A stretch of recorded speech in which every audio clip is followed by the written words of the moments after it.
us from bondage to freedom. Come to us, show us the way. Lift us from Maya to freedom. We who are struggling today. Carry us over the ocean. Thou who art perfect in all. Carry us over this ocean. We humbly wait for thy call. And Maya must not claim us. Maya must not bind us. When you come, you'll find us with a throne in our hearts for thee. Show us thy wondrous face. Walk with us close by our side. Grant us thy wondrous grace. Remove us from falsehood and pride. And Maya must not claim us. Maya must not bind us. When you come, you'll find us with a throne in our hearts for thee. Lift us from bondage to freedom. Come to us, show us the way. Lift us from Maya to freedom. We who are struggling today.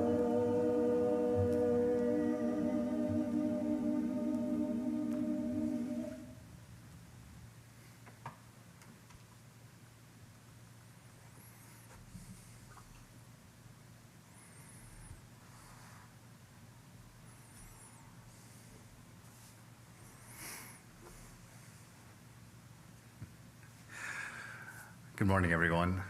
I always feel like a little kid that gets to sit in the front seat when I when I get up here.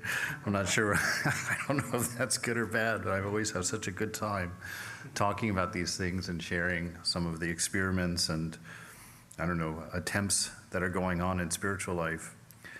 I always like to start with a Hafiz poem and often end with one. And a lot of it is because really his poetry is what gave me permission to try spiritual life. Because one of my horrible fears and aversions is hypocrisy.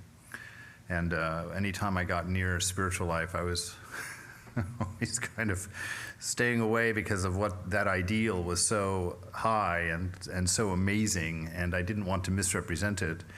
And when I read in the poetry of Hafiz this marvelous ability that he had to take this, what I had called a secular world, and spiritualized it, it really gave me an insight into the nature of things, and I got a great deal of encouragement from that secular life doesn't exist. Secular is just another word for forgetful, that we forget our divine nature, we forget the marvel. If you don't want religious language, it's forgetting that you don't know anything. It's forgetting for a moment that you have no idea what's going on, that you don't know who you are, you don't know what you are, you don't know why you're here, you don't know what here is. We don't even know if here is here. We're just kind of making it up as we go. And I find that has generated a lot of love for people in me. I find it amazing the amount of courage that's required just to be a human being. To get up in a world that you don't understand, that you can't control, that you don't know what's going on, and to somehow build a life out of that, to somehow build dreams, somehow to maintain an optimism, somehow to overcome fear and the debilitating struggles and obstacles that come up. And it's always a wonderful thing in the poetry of Hafiz to see him take all of those things into account and somehow turn them into a beautiful picture. In this poem, he says, the stairway of existence. He says, we are not in pursuit of formalities or of fake religious laws. For through the stairway of existence, we have come to God's door. We are people who need to love, because love is the soul's life. Love is simply creation's greatest joy. Through the stairway of existence, oh, through that stairway of existence, Hafiz, have you now come, have we all now come to the beloved's door. And that is the exciting part right there. The fact that the mystery of this universe is ours. This existence of a beloved divine is ours to contemplate and to work out, regardless of what perspectives you start with.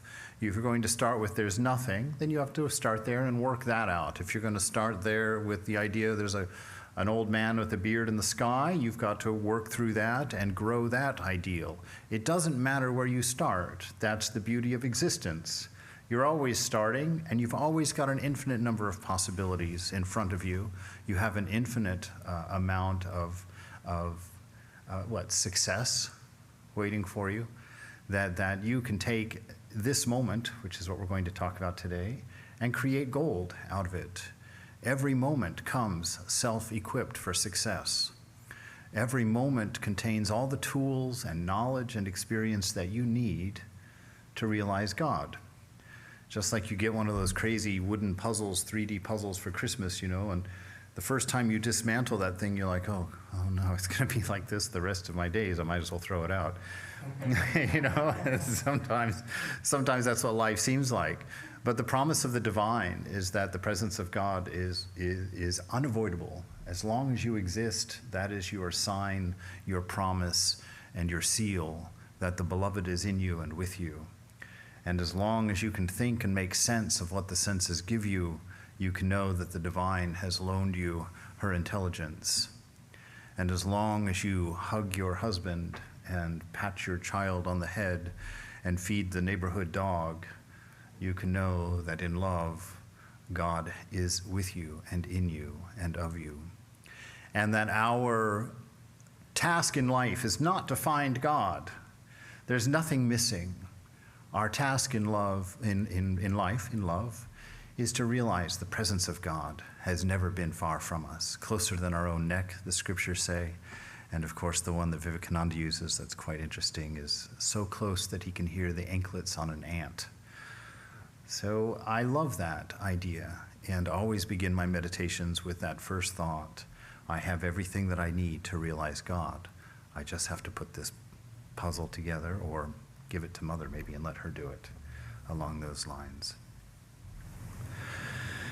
So I'm going to start with a very familiar story from Vivekananda when he first went to the Master and asked him that question, have you seen God? That's a question we don't even really hear asked anymore because the world has pretty much decided that it's a foregone conclusion. Obviously, God is not there. How could things be the way they are if he was there or she was there? And Ramakrishna answers, yes, I have seen God. I see him as I see you here, only more clearly. God can be seen. One can talk to him. But who cares for God? People shed torrents of tears for their wives, their children, their wealth, their property. But who weeps for the vision of God? If one cries sincerely for God, one can surely see him. This, aside from the obvious, the amazing idea of contemplating the notion of someone actually saying, yes, I see God, and not only do I see him, I'm seeing him now, and not only am I seeing him now, but he's more clearly perceptible to me than you are, than this material world. That gives us a glimpse of a lot of different conditions, I guess, or experiences or dispositions of what it is to be normal, of what it is to be a whole human being. that you can see God, you can see love, you can see intelligence, you can see and witness the ultimate reality of this existence and know its nature, and that somehow mutes this sensual reality that most of us live in, where we are always querying our mind for our knowledge and querying our body for our desires and our health, and that we have this potential of transcendence, of going somewhere where somehow that doesn't matter, where somehow that is far away and its problems are dream problems, its inspirations are dream inspirations. And beyond that, the ultimate reality, infinitely better, apparently. So, yeah, I'm not going to make that claim. Oh, it's infinitely better. Apparently. That's why I'm giving this a shot. You know, this mountain seems high, but you do it one step at a time, right? That's the great thing about walking. You eventually get there. In the Narada Bhakti Sutras, it says, giving up all other refuge, take refuge in God. In the Gospel, Ramakrishna follows that up by saying, there is no other refuge but that great teacher, Sat Chit Ananda, that divine. So we're told to take refuge only in God. And we've talked in the past about what that means. What are the different types of refuge? Of course, in the Buddha, there was the Sangha, there was the teaching, and there was the teacher. You know, that those are the refuges. And God says, take refuge in me alone. Don't take any other refuge. And so I got curious about this notion. What is it to take refuge in God? Who is God? You know, if I'm going to take refuge, you have to know something about that refuge. One, you have to know it's safe, right? You can't go surrender if they're just going to take your head off anyway, all right? You keep fighting and, you know, do the best you can. So you've got to know that this refuge is safe, that it's reachable, right? If the refuge is on the other side of the country and you got to somehow fight your way there from where you are, that's not really refuge, right? And so it's got to be immediate. It's got to be available to us. It's got to be safe for us. And it has to provide some idea of hope or some idea of strength or some idea of salvation in it. So let's look at God. Let's look at the Svatasvatara Upanishad. My pronunciations are always embarrassing, even after 20-some years here. The Svatasvatara Upanishad. I have known beyond all darkness that great person of golden effulgence. Only by knowing him does one conquer death. There is no other way of escaping the wheel of birth, death, and rebirth. There is nothing superior to him. There's nothing different from him.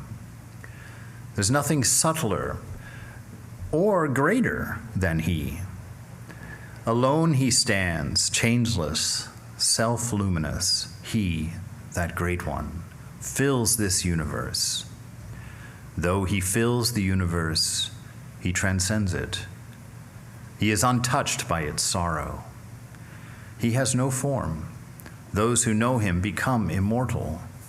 Others remain in the depths of misery. The Lord God, all-pervading, omnipresent, dwells in the heart of all beings, full of grace. He ultimately gives liberation to all creatures by turning their faces toward himself. He is the innermost self. He is the great Lord. He it is that reveals the purity within the heart, by means of which he, who is pure being, may be reached. He is the ruler. He is the great light, shining forever. This great being, assuming a form of the size of a thumb, forever dwells in the heart of all creatures as their innermost self. He can be known directly by the purified mind through spiritual discrimination. Knowing him, men become immortal. This great being has 1,000 heads, 1,000 eyes, 1,000 feet. He envelops the universe. Though transcendent, he is to be meditated upon as residing in the lotus of the heart, at the center of the body, 10 fingers above the navel.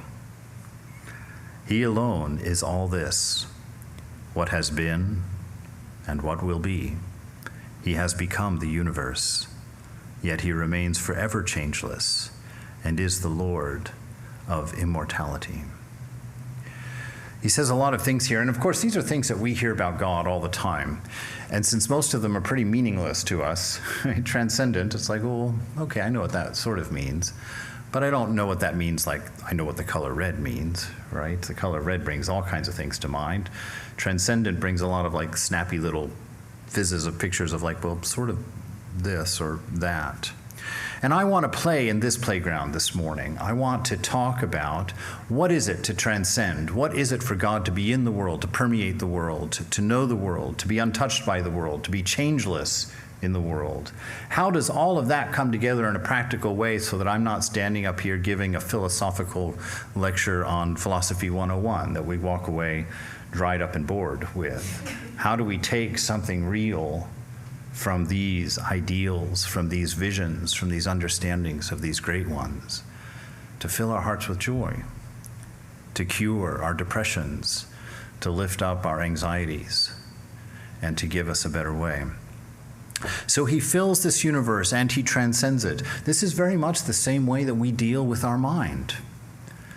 This is very much the same way that we deal with our mind. This universe, I often like to tell myself, is not a world, it's a mind.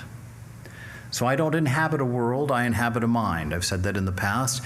I inhabit, in my condition, my own mind. And God is everything in it. He permeates all of it. How do I know that? Because God is Satchitananda, right? He is that existence. He's existence himself, itself. So the fact that there is existence tells me that my beloved is present in the mind, you know. The intelligence, the fact that my senses send in all of this information and I somehow understand it. I somehow am able to create a relative world according to it. So as long as I have that intelligence, that ability to understand, that ability to take this information and to grow from it, I know that the presence of God is there. And as long as I have that ability to appreciate beauty, as long as I have that ability to recognize love, as long as I have that ability to get lost in relationship with the divine, I know that I am the I am, that existence itself. So we've got this mind, and this mind is really only a set of relative existences. It's all one, we're told, and yet somehow we stand apart from it. So it's both immanent, our mind is immanent, we're in it most of the time, and that's where our suffering comes from, but we're also transcendent to it, because you can stand at the edge of mind and watch it as a witness and be separate and apart from it. So our Lord can be in the mind. He can be you with a name. He can be Swami C. And he can get all worked up about all the little things that Swami C gets worked up about. He can have a to-do list. He can take care of all those things. And he can get angry, he can get jealous, he can get perturbed, all of these things. And in the click of a finger, he can be transcendent. Break all of those relations of the mind and be free. So we know that he fills this mind, he fills this universe, and he transcends it. He's that watcher from it. He dwells in the heart of all beings. That's a promise to you. You don't have to go find him. You don't have to be good enough to get him. You don't have to achieve him. You don't have to earn him, her, that. God exists and dwells in your heart at this moment. Send out a search team, even as you sit there thinking, what does that mean? That God is dwelling in my heart, full of grace. A second and very fundamentally important thing in spiritual life, because I can tell you, if you study the scriptures and you read about these great saints, the first thing you're going to do is feel inadequate. The first thing you're going to do is think, oh my God, if I read one more thing like that, I'm going to go permanently bury my head in the sand somewhere, because I I can't even imagine having that strength of character. I can't even imagine developing that level of purity. I can't even imagine developing that level of heart where I feel so concerned. Every night we read in the monastery from this book on Akhandananda, and the amount of love this man was inspired to have because of his time with Ramakrishna. I sit there on that couch and I just leave my hands at my side and I just think, oh my God, out of nothing he created such love. You know, he's a penniless monk. He's wandering in India. He walks into a town, into a district that's fully covered in famine. And he looks at it and he says what we all say. It's like, he says, well, how can I, a penniless monk, one person, do anything about this problem? It's very similar to how I felt after my first walk returning to LA and seeing down along Franklin and on Gower and all those areas where I was walking, tent cities in my own country. I never thought I would see such a thing. And to walk into that and think, somebody should do something about this. You know, Akhandana walks in, how can I do something about this? I walk in, gosh, somebody should do something about this. You know, it's having that heart, that ability to really walk into it and feel empowered. And how do we do that? By meditating on grace, by meditating on the divine, that all problems are the problems of the divine. They're not your problem. You are the solution. You've just got to figure out how that works. How do I be a solution? You know, and so what Swami Akhandananda did, he literally, his first act was to share the food that he had begged with another person. That was step number one, you know. Because of the grace of God. Because he knew that the divine was in him, loved him deeply, was not concerned about his inabilities or his shortcomings or his weaknesses. Because his teacher saw in him a realized soul. His teacher looked at him and saw a blessing to the world.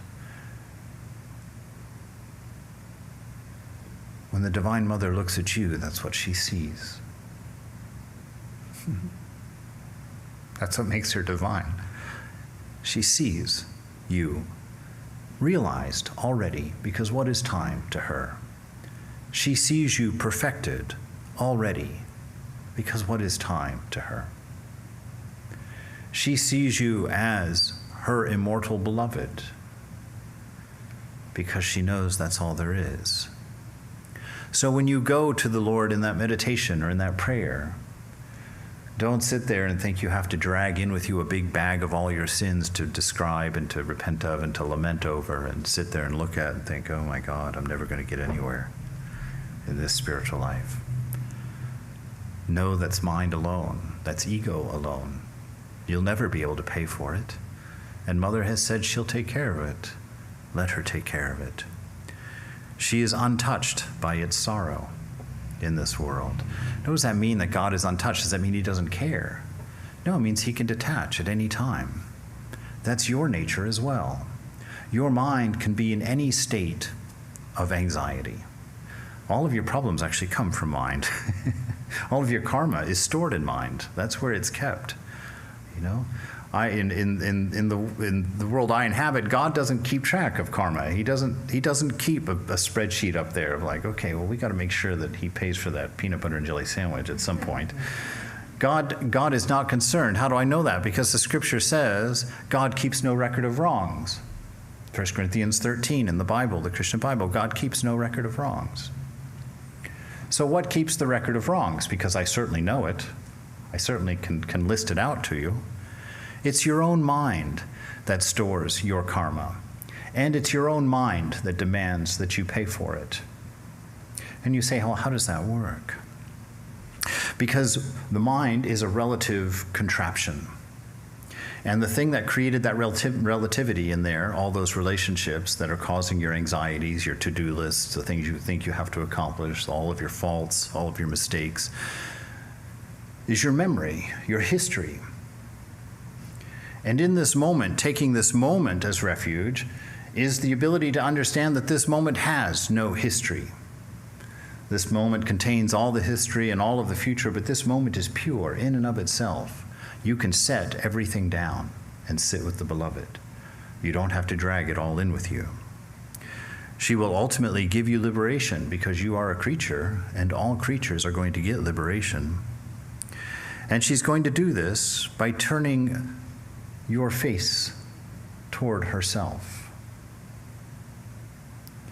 She is the innermost self. So where is your face going to be facing? Inside. And what do we mean by inside? We mean here in the heart, not in the mind. To turn inward does not mean to go into the mind. When you're going outward into the world, you're going into the mind. When you're running after your sense pleasures, you're going into the mind. Because the mind is the repository for all of that, for all experience. So to go inward means something even more. She's talking about this transcendence, this finding the edge of your mind, being clear that you are not the mind, being clear that you are not the body, and being able to stand at the edge of a personality and look at it in its entirety, and to connect to it at will, and to detach from it at will. That was Vivekananda says. He says that detachment, he says that we have to not just work on having detachment. He says our power of attachment has to be matched by our power of detachment. So it's not that you can't be attached, that's not the point. Look at Thakur. Thakur was deeply attached at times. You know, he wept for people's conditions. He wept for the poor. He wept for the sick. He wept for the unenlightened. He wept for his own lack of knowledge in the beginning.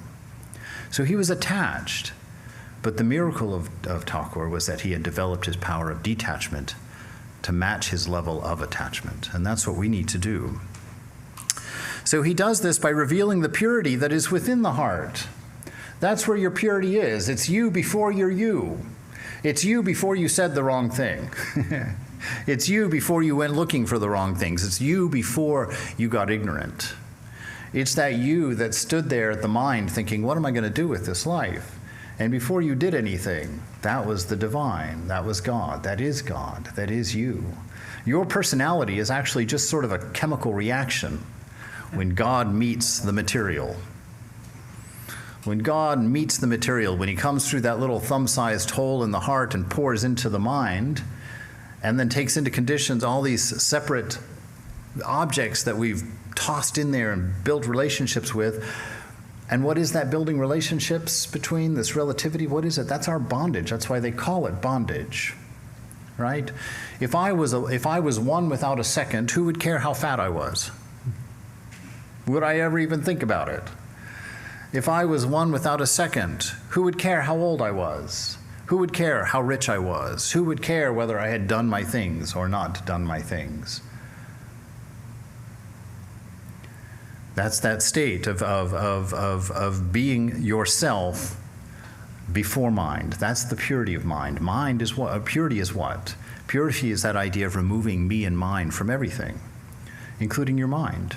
If you remove me and mine from the mind, you have no relativity, because every single thing in your mind is measured according to you, your idea of this small self. And every one of those ideas of relativity is a string that binds you. You're only tall when you're hanging around short people, you know? You're only rich when you've paid all your bills. It's like all of these relative things. I'm big, I'm small, I'm male, I'm female, I'm gay, I'm straight, I'm anything in between. All of these things are bonds because they're limitations. Vivekananda says that your beloved personality is nothing but a set of restrictions and limitations. It is your bondage. It is how you get stuck in the dilemma of your life. Because you buy into them and you say, I, me, mine. You have a thought. And instead of just seeing that it's just a thought, it has no more power than that, it is only a thought, you say it's my thought, and suddenly it has power. Suddenly it's important. Suddenly it needs to be dealt with, and it's inescapable. And it's not the thought that is inescapable. It's your owning that thought and saying, it is my thought, that gives it all importance. Why? Because you are actually the divine. You are God. And so things that you attach to yourself, I am, I do, I like, I want, I hate, I don't want, those things become imminently important to you. And the more deluded you are about being that relative identity, the bigger your problems are, the more overcome you are by the world. Because you've forgotten that you exist before the mind. Before you concocted this beautiful, witty, humorous, lovable personality that is you, there was something even wittier, something even more beautiful, something infinite and transcendent, something miraculous that the world would worship if they suspected that existed before that thought did, that existed before your body did, that idea of self, before it got tied down like Gulliver in his travels by 1,000 little thread-sized ropes that held him to the ground, you lived outside of a relative world. You weren't limited by your relation to everything else in the world, in this existence. That's what happens when he reveals the purity in your heart. He removes the me and mine, where suddenly you realize, I don't have a problem. I've never had a problem. And certainly it isn't other people.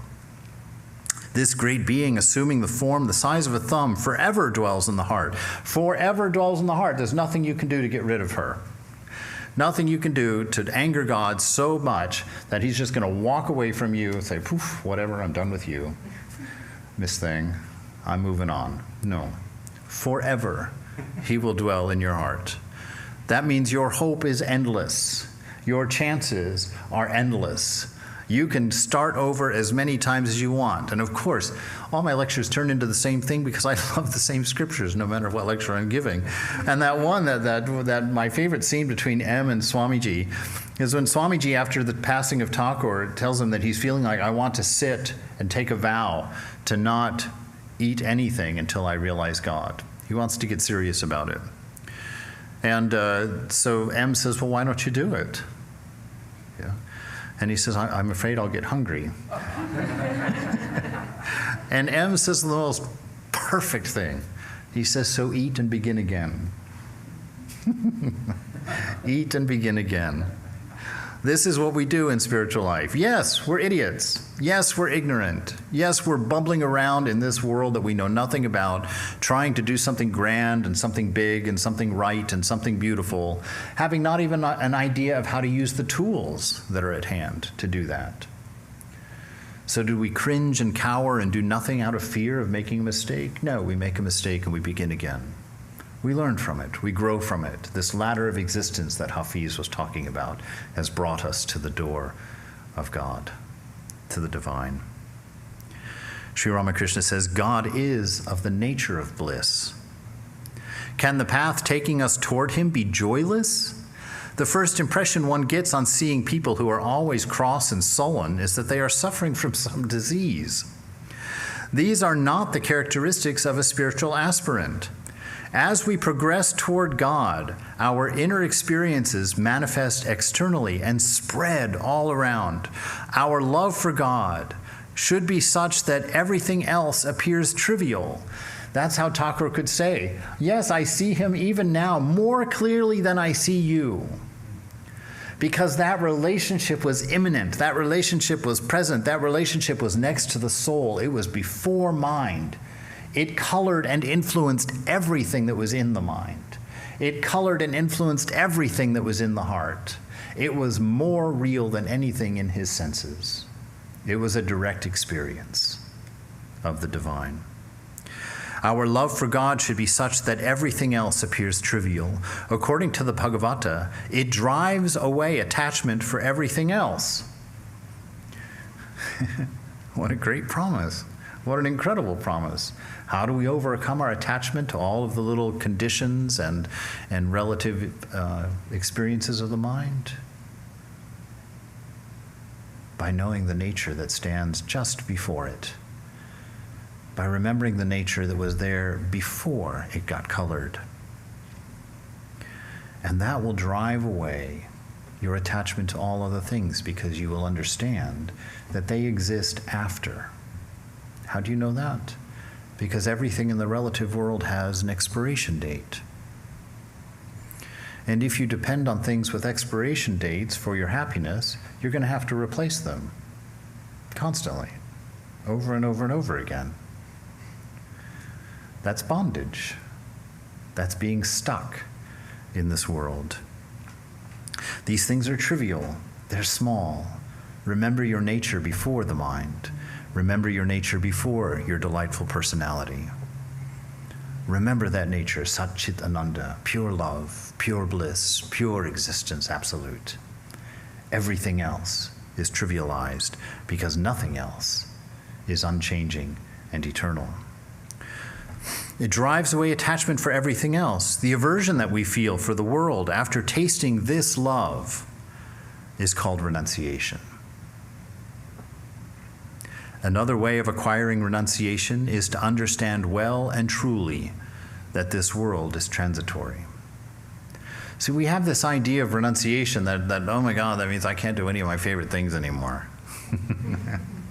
If I become religious and I have to obey all those rules, and oh my God, never mind. I can't possibly do it. Because we're standing right in the middle of our relative mind and trying to judge a non-relative world, trying to experience one without a second in a relative mind.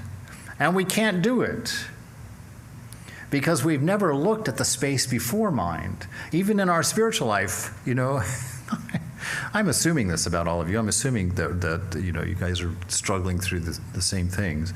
But like this whole notion of not being mind is such an incredible, mind-blowing idea. That this notion that I can exist before myself, my little self, this notion that I can exist independent of the body, that's the one thing I look forward to in dying. I think that is going to be the coolest experience ever, to sit there and say, okay, here it is, my last breath.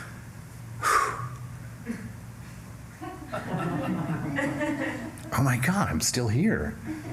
But my body's over there, or however it is, who knows. But this whole notion, that's going to be that's going to be an amazing thing. That's going to be a huge adventure. It's really something to look forward to. I've told that story, I think, of this young man that I went to see. He was an AIDS patient in the hospital in San Francisco. He was 27 years old. Name was Tim. And I went into his room, and the thing about Tim was that he looked just like me. He looked so much like me that the nurses at the nursing station were the ones that introduced him to me because they thought I was him when I got off the elevator. And they were like, what is going on? And I went in and met this guy, and Tim had been given 10 days to live. And he was laying in that bed looking like me, and I sat on that bed, and because of that weird doppelganger kind of thing, there was a real bond instantly between us. And from that bond came a certain amount of honesty, of authenticity. And I remember putting my hand on his foot and just saying to him, like, Tim, how are you dealing with this? I put myself in your position. This was before I had any spiritual ideas in my mind at all. Aside from the one that's there now, I guess. But anyway, I sat there, I said, how are you dealing with this? If I put myself in your position, I feel nothing but a terror.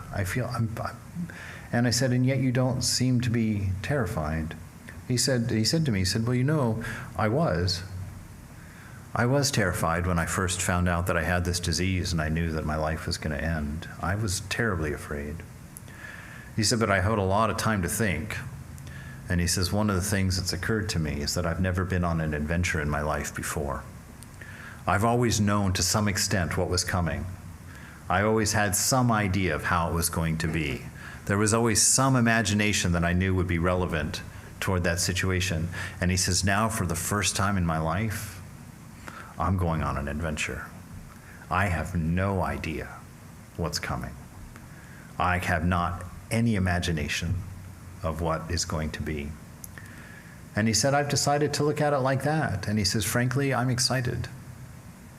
I'm more excited than I am afraid. And I'm looking forward to finally knowing what's going to happen, what lies beyond. And I thought, what a beautiful way to go. That's how I'm going to do it. I hope. Problem solved. I'm going to be on an adventure. And we are on an adventure. And this spiritual life is the beginning, the fruit, or it's everything actually, but it's certainly at least an adventure of possibility. You have no idea what is possible for you of what's going to occur, what you're going to understand one day, maybe today. That's the attitude we should always have when we sit down to meditate. This could be the time. This could be the moment. So we reach this vairagya, this letting go of the mind, because you can't get out of the mind if you're not willing to let go of the mind. And remember, the mind is all the things that you think you love and need and want the most in life, and the ones that you don't want and hate and or hope never come back again in life. They're all in there. And if you haven't done the character, because what is it to develop character?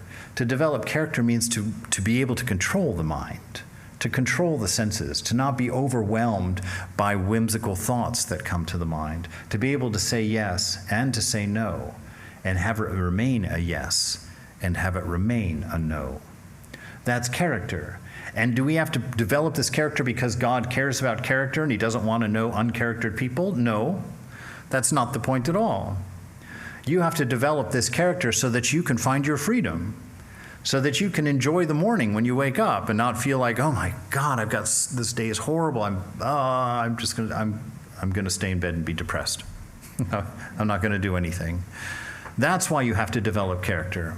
If you don't make the effort to developing character, that's all you can look forward to, is that struggle, constant nagging of the mind and the body for all of its needs and wants and desires and unhappinesses and inspirations and all of those things that tell you this moment isn't perfect and demand that you fix it. To know yourself before mind, before personality, is to know the moment to be perfect, and that it requires no fixing. And to know that to the point that everything else seems less real.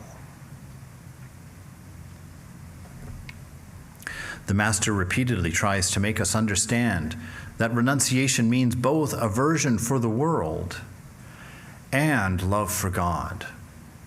It's a two-part thing. If you just renounce the world and forget the love part, you're just a boring person. That's all you've accomplished.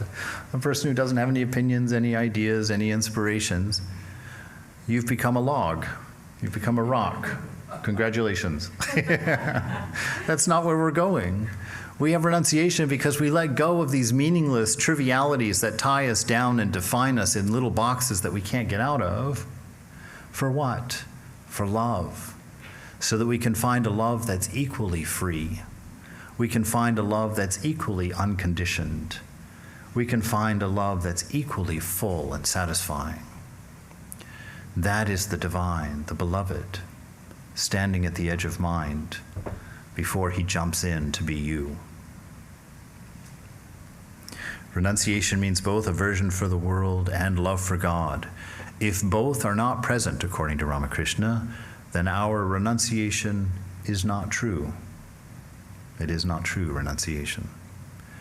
If your renunciation is not bringing joy and freedom, hope and life, inspiration and relationship with divine love, you're not doing it right. Go back and sit for a minute. Think about it. Because we're letting go of these things because they have no value outside of their relativity, right? They're not helping you. They're binding you. So they have to be let go of.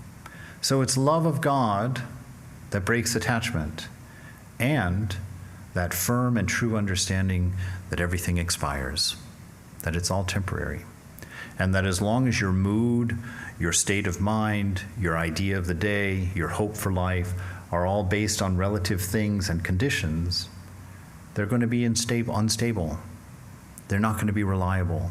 And insecurity is going to be your highest ideal, because you'll always sit unsure of when your favorite thing is going to go away. Whether it's your wife, your children, your car, your computer, your knowledge, your health, your body. If any of those things are what's propping up your mood, insecurity is the only thing you've earned. So we let go of those things. We renounce those things because they are clearly of no value to us in the long run. When devotees possessed of true renunciation progress toward God, with every step their love for God increases. Attachment to the world decreases, and their conception about God becomes clearer and free from doubt. Because in our normal mind, which we've made normal, God is just another object with 1,000 different defining characteristics, which means we bind God in our own relative world. And that doesn't make any sense. As long as God exists separate and apart from us in our relative mind, he's never going to have anything we want, because he's going to be boggled by all the same things that we're boggled by. And so the world out there who hasn't done the work of meditation, hasn't done the work of detachment, of renunciation, of character development, they're going to throw God away, because what a ridiculous idea that is. Some old guy in the sky running everything, telling me what to do, trying to control me. What is that all about? So they throw it away, because God can't possibly be real. Not knowing that the thing that gave them the intelligence to even have that thought process, the existence of their being, are the characteristics of the divine. Was God herself giving you that idea, oddly enough. In Matthew in the Bible, there's a challenging verse right here. It's happening just the day before Jesus is going to be crucified, and he knows fully well what's happening, and he knows he's got to prepare for it, because it's just a little bit of an intense thing to go through. He says, from that time on, Jesus began to explain to his disciples that he must go to Jerusalem and suffer many things at the hands of the elders and the chief priests and the teachers of the law, and that he must be killed on the third day and be raised to life. Peter took him aside and began to rebuke him. Never, my Lord, this shall never happen to you. Jesus turned to Peter. Now this is some intensity here. Jesus turns to Peter. Get behind me, Satan. Get behind me, untruth, avidya. He says, you are a stumbling block to me. So this is an important thing, right? It's just a side note. You know, sometimes like somebody shares something with you, some worry or heavy, deep concern, and our first reaction is like, oh, it's going to be fine. Oh, your child's in heaven. God's taking care of him. You know, we throw out these things that don't have the authenticity in our own life and in our own heart. And we throw them out as if they're going to magically help somebody when they don't have the root in our own life, you know? And Peter's trying to do the same thing. Oh, this is never going to happen to you. As if Peter could say something like that. He's making some meaningless excuse for the condition. And Jesus tells him, you are not helping me. You're a stumbling block to me right now. I can't fix or change the will of God with these trifling ideas. So Peter says, this shall never happen to you. Jesus turned and said, get behind me, Satan. You're a stumbling block to me. You do not have in mind the concerns of God, but merely the human concerns. And this, interestingly enough, is the difference between a man who's before mind and the man who's in mind. If you're in mind, you don't have the concerns of God. You can't even know what the concerns of the divine are. You can only know what the machinations of all the relationships of mind are producing in you, and how the body's reacting to that, and what the body's adding to that. Because every relationship, every idea that you have in your mind, any two objects that you have in your mind, are bound by your idea of relativity around them. So you can't see past that as long as you're in the mind. And that's why one of the magical things about meditation is not to go into your mind, but to be the observer of mind. And to not take ownership of the thoughts of mind, because that pulls you into the tangle. That makes it important.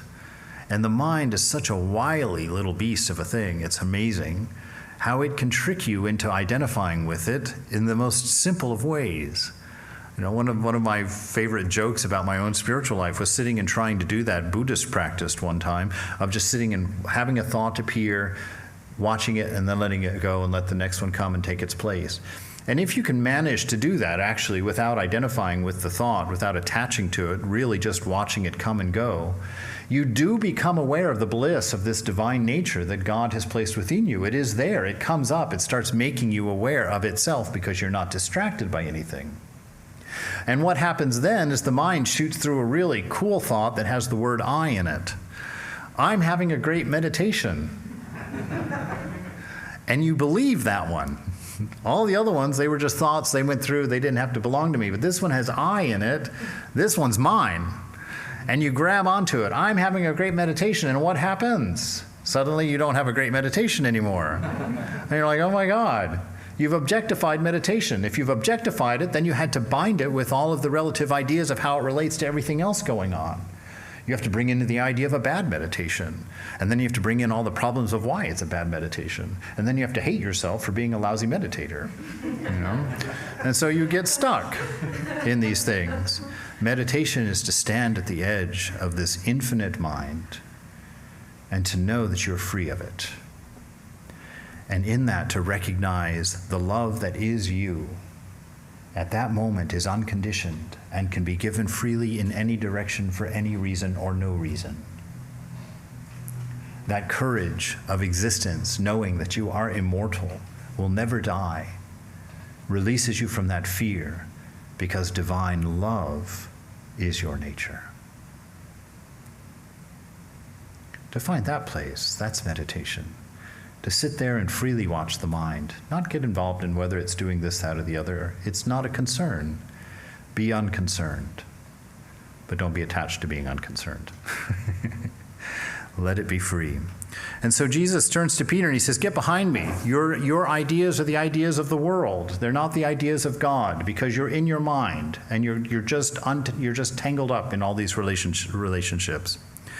But merely human concerns. And then Jesus said to his disciple, whoever wants to be my disciple must deny themselves. Now this is an interesting thing, because I grew up being told that denying myself meant I couldn't have that piece of cake. You know, it meant that I couldn't go out with that person. It meant that I had to, those things. That was what denying myself was.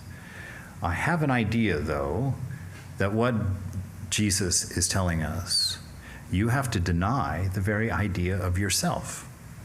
This little I that forms when you put it into the midst of mind. And then it has all of these attributes, all of these defining characteristics, all of these needs, all of these ideas, all of these prides, all of these humilities, all of these things that exist only when you put yourself in a personality, in a body.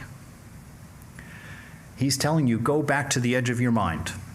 That's what he's doing to Peter. He's pointing to him and saying, you get back to the edge of your mind. Get outside of these concerns of men and understand this unconditioned love, unconditioned existence, unconditioned intelligence that was you before you got in that mess. He says, whoever wants to be my disciple must deny themselves, take up their cross. What does that mean? You now live for others. You're no longer bound in a mind that's concerned and tying relationships to everything else that it tastes, touches, hears, and smells to itself, to me, the grand me. I'm the one that gives everything meaning. I don't know you, so I don't care about you. You don't have much value. That's my brother over here. That's my sister, that's my wife, my husband. I'll care about them. I'm going to take that baby home because it's mine. The rest of them, I don't know what you're going to do with those. It's that I, that defined, characterized I that comes from stepping into the mind as being yourself, of saying I am mind, I am body, that creates all these problems. And he's saying you have to not only deny yourself, but now the moment is for others. You're taking up your cross. You're sacrificing any idea of you, of me and mine, for the good of humanity, for the good of the world around you. That's your concern. And he's got a third thing here. He says you must deny yourself, take up your cross, and follow me. Follow the divine. Follow love and its inspirations. Follow your intelligence and its inspirations. Take in your existence and manifest freely, purely, things for their own sake, not so that grand little I can grab something, own something, be something, but rather so that it can manifest an infinity, a beauty. Look at the handful of men and women who have done this in the world. What happens to them? This happens to them. We all look at them, we're like, wow, wow, what a real person that was. How much love that person had. How much that person cared, how much they gave. That's what you are. That's what you are before the messy mind, before our ignorance. You are the Divine Mother. You are the beloved. And not in some secondary Vedantic sort of way. You are the beloved. I had this wonderful little conversation with Mother once in a meditation where my mind was in quite a state at that point. I was really stuck in a lot of things. And I was sitting there. I have this habit, this practice, when my mind gets in that condition, because I've been diagnosed with depression, and sometimes that gets pretty intense. And so I have to take it out of my head. I have to put it in my hand. And I sit there with Mother, the Divine Mother, and I say, look at this thing. Look at this mess, this mind. And I remember one time I said to Ma, look at this mind. Look at the conditions of it. Look what I have to live with. And I said to her, I said, Ma, you would feel exactly the same way if you were me. Because I was tired of apologizing for my mind. And I told Ma, you would do exactly what I'm doing if you were me. And that thought arose in my mind. You can decide where it came from, how you like. I like to think that Mother poked me in the rib and said, duh. Don't you see? That's the truth of it. I am you, acting like I'm your mind. You are me. If you really can put your mind in your hand, there's no difference between you and I. I am that pure love, that infinite being that's looking at your mind. And as long as you can just look at your mind, we're one and the same. As soon as you identify your mind, you become you, and you put me over here. And then you're small, you're scared, you're stuck, you're impure, but I remain ever free, ever pure, full of infinite love and immortality. Whoever wants to be my disciple must deny themselves, take up their cross, and follow me. For whoever wants to save their life will lose it. Now, does he mean that as a punishment? Like, oh, if you don't do this, I'm going to make sure you lose everything, man. That's not what it is. Remember what's in your mind but things with expiration dates. If you try to hold on to these things, when your body falls off, you lose everything. When you die, you lose everything. All of your education, all of your savings, all of your relationships, your 60-year marriage, all of these things that you thought were you are gone. If you try and save your life, you will lose it. But whoever loses their life for me will find it. Now that would be quite an egomaniac statement if that me and this me weren't at some level the same me. You in your happiest self are Thakur, are Jesus, are Buddha. You in your happiest self, your purest self, you in your normal self are God, are the divine. We're just all in the same mental institution looking around thinking, well, I'm better than that one. But you're still in a mental institution, That's the thing. We live in this world. We're looking around, well, I'm better than that person, At least I'm this. Well, you're still in a mental institution. That's the thing. So don't hold on to this life, this small self, this wrong idea of who you are. Don't hold on to its desires and its aversions. Don't give importance to what it likes and doesn't like. When you wake up in the morning and you think, what kind of morning is it? Don't ask the mind. The mind is not you. This morning is anything you want it to be. You are infinitely free, infinitely pure in that moment. Don't ask the body. The body has nothing to do with you. So it's not going to be a hard day. You're not too tired to get up. You can't stand it. It's not true. None of those things are real. This moment has been unchanged and constant all through your life. Only the conditions are changing. Look at them. See them as they are. Know that the conditions that are killing you today will be gone tomorrow. You might come up with some new ones that are going to kill you tomorrow. Don't worry about that. Know that you're free. Know that they are not you. Know that you have an infinite potential within you. And know that you are one of the creatures that has been promised to receive full enlightenment, full knowledge of the self. You can't escape it. You will find that divinity within yourself one day, and it'll be a momentary surprise, probably. For a moment, there might be an, oh my gosh. But from what most of the sages have said, it'll be more of like, how did I not see that? How did I not see that? Whoever wants to save their life will lose it, but whoever loses their life for me will find it. What good will it be for someone to gain the whole world? And he's talking about that relative mind. Go in there and feast on relativity. What's it going to be for you? You're going to forfeit yourself. That you that existed before all of that stuff. You know? Or what can anyone give in exchange for their soul? For the Son of Man is going to come in his Father's glory with his angels, and then he will reward each person according to what they have done. Yes.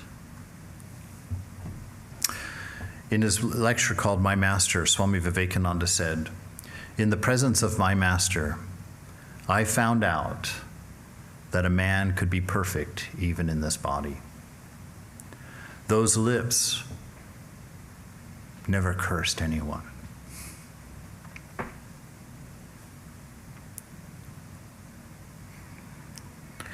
Those lips never even criticized anyone. This is what it looks like to be a person free of mind, free of condition, free of relativity. Those eyes were beyond the possibility of seeing evil. That mind had lost the power of thinking evil. He saw nothing but good, that tremendous purity, that tremendous renunciation is the one secret of spirituality. Neither through wealth nor through progeny, but through renunciation alone is immortality to be reached, say the Vedas. Sell all that you have and give to the poor and follow me, says Christ. So all great saints and prophets have expressed it and have carried it out in their lives. How can great spirituality come without that renunciation? Renunciation is the background of all religious thought, whatever it be.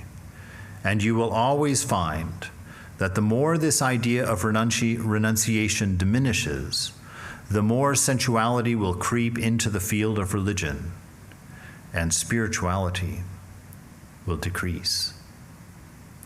So there's no arbitrating a happy medium.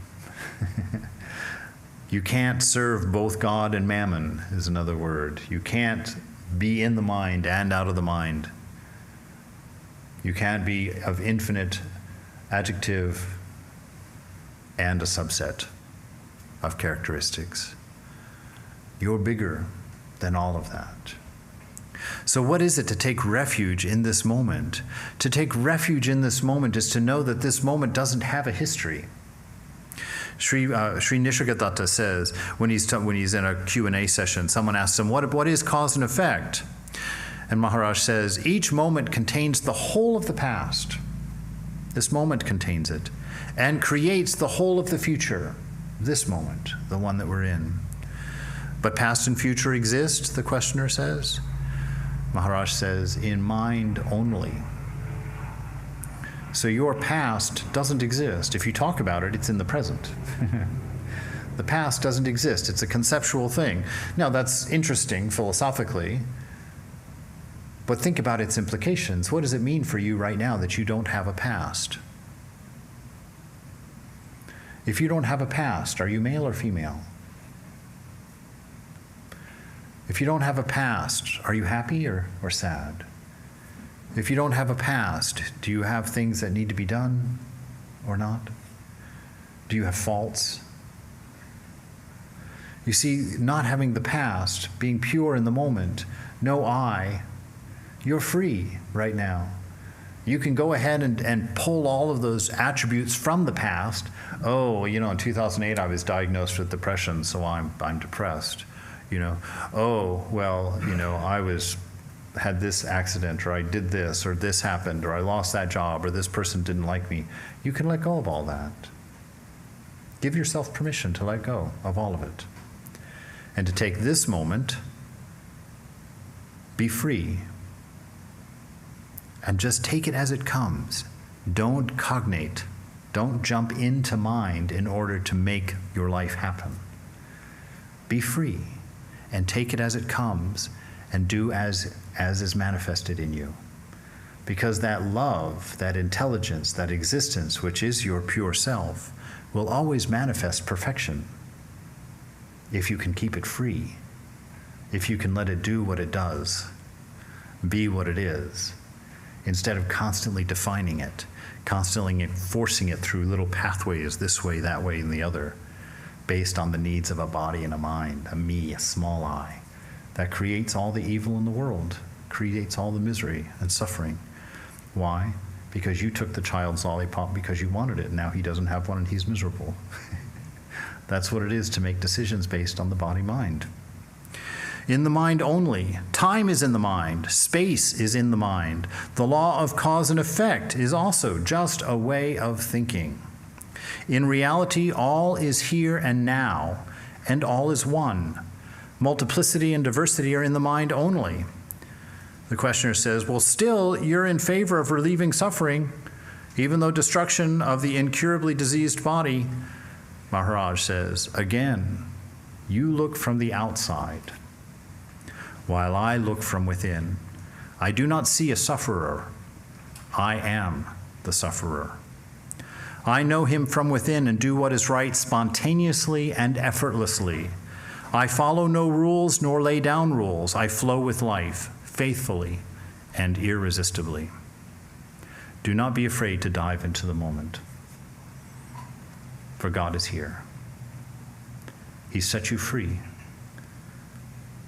He's given you an immortality, an existence, a bliss,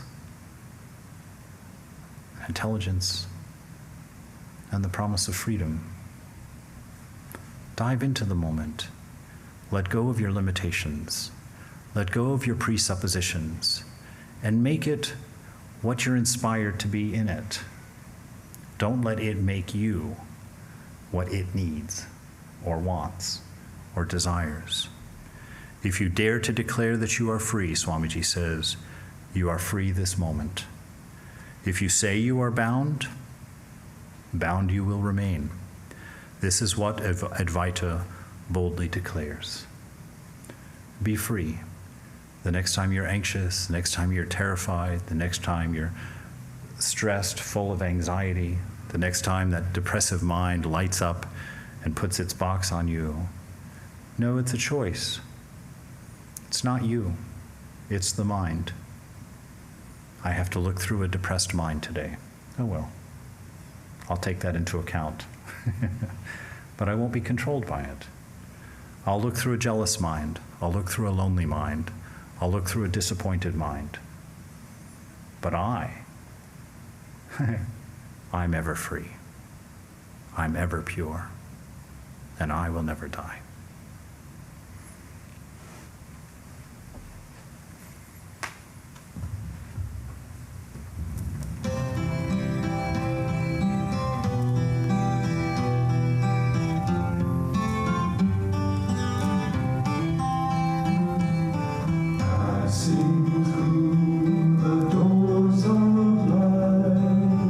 With only faith beside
right. Now that we've firmly determined there's no past and future, let me tell you what's coming this week.